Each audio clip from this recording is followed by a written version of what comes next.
Hello everyone. हम लोग तो डेली लाइफ में इस तरह के सेंटेंस बहुत ही यूज़ करते हैं कि बीच बीच में फैसल झगड़ता है, बीच बीच में बेबी खाना खाती है। इसी तरीके से बीच बीच में तुम खेलती हो, इसी तरीके से बोलते हैं बीच बीच में शाज़िया रोती है। सो फ्रेंड्स, इस तरह के सेंटेंस को हम लोग इंग्लिश में कैसे बनाएंगे आज की इस वीडियो में जानेंगे। तो आइए सबसे पहले सेंटेंस स्ट्रक्चर देखते हैं। तो सबसे पहले सेंटेंस प्लस इन बिटवीन। आइए इसको बेटर तरीके से एग्जाम्पल के हेल्प से माध्यम से समझते हैं।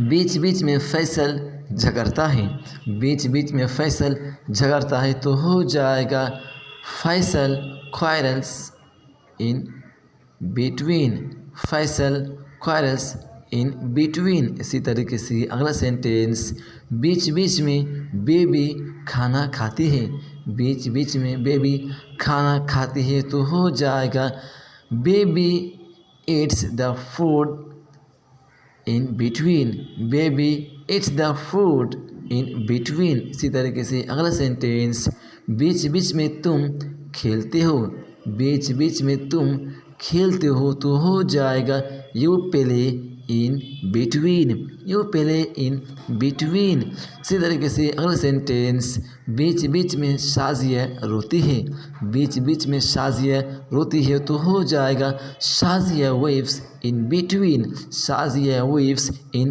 बिटवीन। दोस्तों आइए दो तीन एग्जाम्पल और देखते हैं और इसको बेटर तरीके से समझने की कोशिश करते हैं।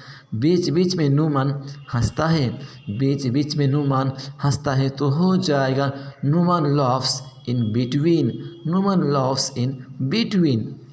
इसी तरीके से अगला सेंटेंस बीच बीच में वो घर जाती है, बीच बीच में वो घर जाती है तो हो जाएगा she go home in between, she go home in between. इसी तरीके से अगला सेंटेंस बीच बीच में रमेश लिखता है, बीच बीच में रमेश लिखता है तो हो जाएगा Ramesh rights in between, Ramesh rights in between. इसी तरीके से अगला सेंटेंस और ये आखिरी सेंटेंस है कि बीच बीच में तुम उसे देखते हो, बीच बीच में तुम उसे देखते हो तो हो जाएगा you look him in between, you look him in between. दोस्तों मैं आपको इससे जुड़े एक सेंटेंस देता हूँ, आप इसका जवाब कमेंट में बताएंगे कि बीच बीच में उसे क्यों देखते हो, बीच बीच में उसे क्यों देखते हो। आई होप कि आपको वीडियो अच्छी लगी। वीडियो को लाइक करें और अपने दोस्तों को शेयर करें।